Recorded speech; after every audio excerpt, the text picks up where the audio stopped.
Alors je sais que cette vidéo ne sera pas forcément ultra regardée par rapport à d'autres vidéos qui sont sorties aujourd'hui ou qui vont sortir, mais je voulais juste revenir sur le personnage de Flash qui pour moi était un bon personnage dans ce film-là. Il était vraiment très drôle par rapport au premier, parce que dans le premier il était un peu nul. Mais là, en tout cas, dans celui-là, dans Spider-Man Far From Home, j'ai trouvé bien meilleur que ce qu'il a donc déjà fait. Et ce qui est intéressant, c'est que ce personnage est assez énigmatique. C'est pour ça que j'ai appelé la vidéo Flash Thompson un personnage énigmatique. Pas très compliqué. Mais je voulais revenir sur ce personnage très secondaire par rapport au fait qu'il puisse avoir un rôle à jouer en fait pour la suite. On ne le voit pas énormément, mais il y a une scène qui, dès que je l'ai vu au cinéma, m'a fait penser à un futur de Flash qui peut être assez cool. Parce qu'en fait, dans ce film, on a Flash qui se filme quasiment H24 sur Instagram. Il y a une communauté qui le suit, etc. Mais lorsqu'ils reviennent tous donc aux États-Unis pour être récupérés par leurs parents, etc. Il y a les parents de tout le monde sauf de Flash avec donc un majordome qui dit que sa mère en fait n'est pas venue le chercher et que c'est lui qui vient le chercher. Ça peut faire monter quelques petites théories, selon moi. Oula, mon dieu.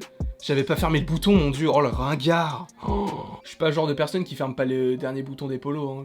Pas du tout, j'ai juste pas vu qu'il était déboutonné, laisse-moi tranquille. Mais donc je vais te parler de la théorie la plus réaliste, c'est-à-dire que, en fait, il se réfugie dans les réseaux sociaux pour avoir de l'affection de plusieurs personnes qu'il n'a pas par rapport à ses parents qui ne sont même pas venus le récupérer lorsqu'il est revenu de l'aéroport après tous les événements qui se sont passés en Europe. Déjà ça, c'est la théorie la plus probable et c'est ce qui est le plus réaliste. Mais après, est-ce que ça ne pourrait pas ouvrir sur un Flash Thompson qui est très méchant? Dans le sens où, dans les comics, c'est Venom. Ou plutôt, il y a un arc narratif où Flash Thompson est Venom. Est-ce qu'il n'utilisera pas ce mal-être familial qu'il y a en Flash Thompson pour créer un nouveau méchant? Après, c'est peut-être totalement bizarre, Luke Fox, ce que vous voulez, mais je me dis que ça peut être intéressant d'avoir un Flash Thompson qui n'apparaît pas forcément sous les traits de Venom, parce que Venom a déjà son univers étendu du côté de Sony, mais qui peut être un autre méchant. Et ce ne serait pas la première fois que Marvel utilise un personnage connu du grand public par rapport aux comics pour l'utiliser par rapport à un autre méchant. On l'a vu par exemple par rapport au personnage de Ghost qui n'est pas du tout pareil dans les comics, dans le film Ant-Man et la Guêpe. Ce personnage, personnellement, je l'ai beaucoup aimé, il m'a fait énormément de peine, etc. Et je me dis que ce genre de scénario, ça peut être assez déroutant pour lui. Et donc il pourrait devenir un méchant, possiblement. En tout cas, je ne sais pas ce que vous en pensez, n'hésitez pas à me le mettre en commentaire, n'hésitez pas non plus à aimer, à partager, à commenter et à vous abonner, ça me ferait évidemment très plaisir. Et il ne me reste plus qu'à vous dire à la prochaine,